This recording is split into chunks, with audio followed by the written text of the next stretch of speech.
Alakammadụ na Igwekaala, akụkọ ifo gbasara njem mmiri. O ruru otu mgbe, Alakammadụ na Igwekaala bụ ezigbo enyi.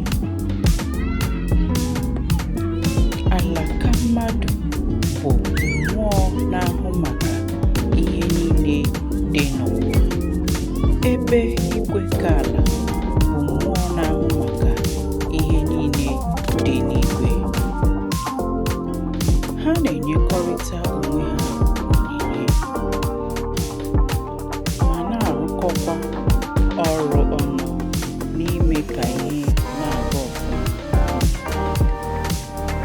N'otu ụbọchị, esemokwu batara n'etiti ha abụọ, nke mere ka ọkọchị kọọ ọnwa ole na ole n'ụzọ dị njọ.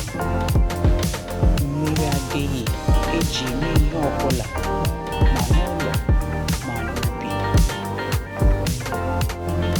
Obiọra bụ nwata nwoke gbara afọ 9 ma sikwa n'agbụrụ ndị na-adọ mmiri. Ahụla n'ọhụ na ọkọchị a agbaghị aka.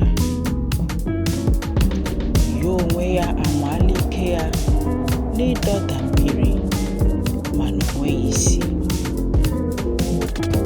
Ahụhụ ụmụ mmadụ na-ata n'ihi oke ụkọ mmiri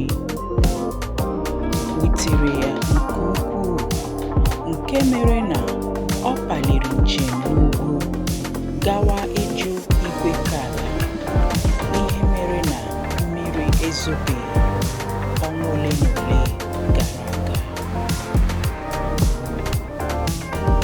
Obiọra, egwu atụ dị na nwata, kpọkuru Igwekaala n'oke olu.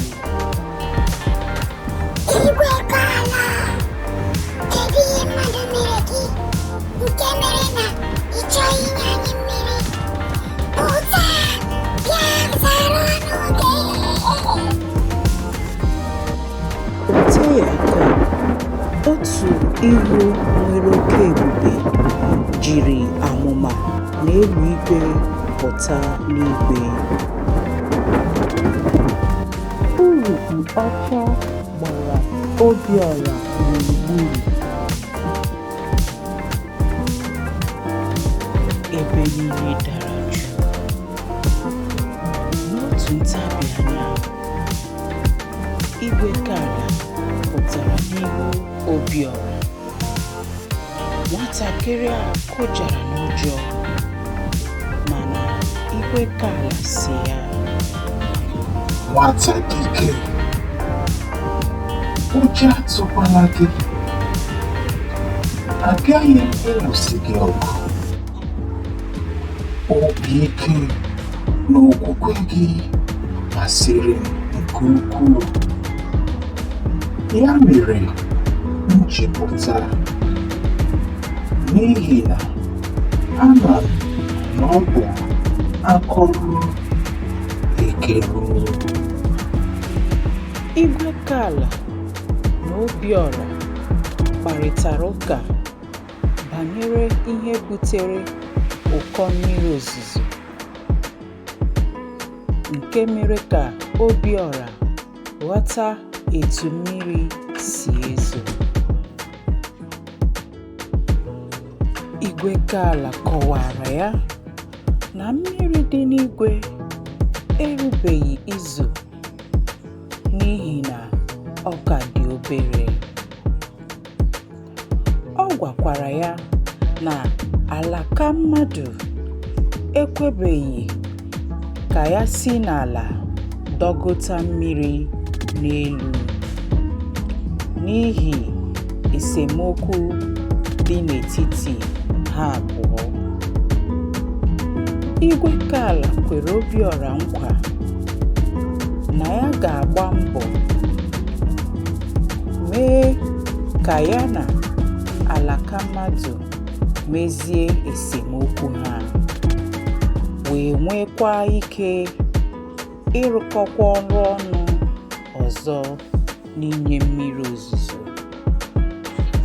N'ihi njem a ị bịara n'ụlọ m, aga m ama ihe m ga-eme maka esemokwu mụ na Alakammadụ.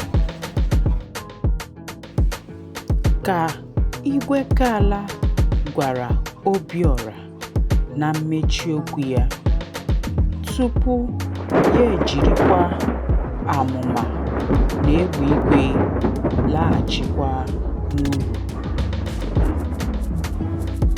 Dịka Igwekaala kwere Obiora na nkwa, mmiri zoro ka o mere ụbọchị abụọ Obiora gachara n'Igwekaala. Ihe niile dị ndụ n'ụwa ṅụjuru mmiri afọ. Ndụ bịaghachiri n'ụwa n'ihi agwa ahịhịa ndụ jupụtaziri ebe dum. Aṅụrị ụmụ mmadụ juru Alakammadụ na Igwekaala afọ, nke mere ka ha nwee mkpebi na o nweghịkwa ihe ọbụla ga-eme ka ha see okwu ọzọ. Uru ọzọ Obiora ritere na njem nchọpụta ọ gara n'igwe bụ na ọ ghọtala njem dị iche iche mmiri na-eme tupu o zoo. N'oge anwụ na-acha, mmiri na-esi n'ụwa apụ dịka ukuru ọkụ ka ha nwetara ekpomọkụ. Mmiri na-esi ebe ọbụla mmiri dị n'ụwa apụ oge anwụ na-acha, ma n'iyi, osimiri, osisi, ahịhịa, ahụ mmadụ. Ị nụrụ ya ọfụma. Ọsịsọ si gị n'ahụ so na mmiri na-esi n'ụwa apụ n'oge ọpụpụ mmiri. Emechaa, mmiri ndị ahụ pụrụ n'ụwa n'ụdị ukuru ọkụ na-agbakọta n'igwe n'ụdị urukpu dịka ha jụwara oyi. Urukpu ndị ahụ na-abịakọtawa ọnụ wee ruo mgbe ha ruru izo. Ha na-alọghachi n'ụwa n'ụdị mmiri ozuzo ma ọ bụ mkpụrụ mmiri. Ya bụ na njem mmiri gụnyere ọpụpụ mmiri, mgbanwe ukuru na nlọghachi mmiri. Ị nwere ike itinye ihe si na nkọwa m amụta n'ọrụ. Ị nwere ike isi na mmiri nnu nweta mmiri ọṅụṅụ. Kedu ka ị ga-esi eme ya? Biko kọwara m.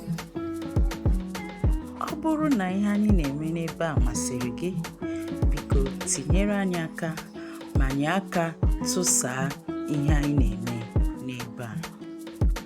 Ajụjụ nnwale ya na akụkọ a so na-abịara gị echi ka ị nwee ike ilepụ anya maka ya. Chukwu gọziere m unu ndị na-akwado chanel anyị anya. Chetakwanụ na izu ụka ọhụrụ ọbụla nwere akụkọ ya na ya so, ya na ajụjụ nnwale na ụmụ ihe ndị ọzọ anyị na-eme iji nye aka n'ịkwalite odide, ọgụgụ na asụsụ Igbo. Udo dịrị unu.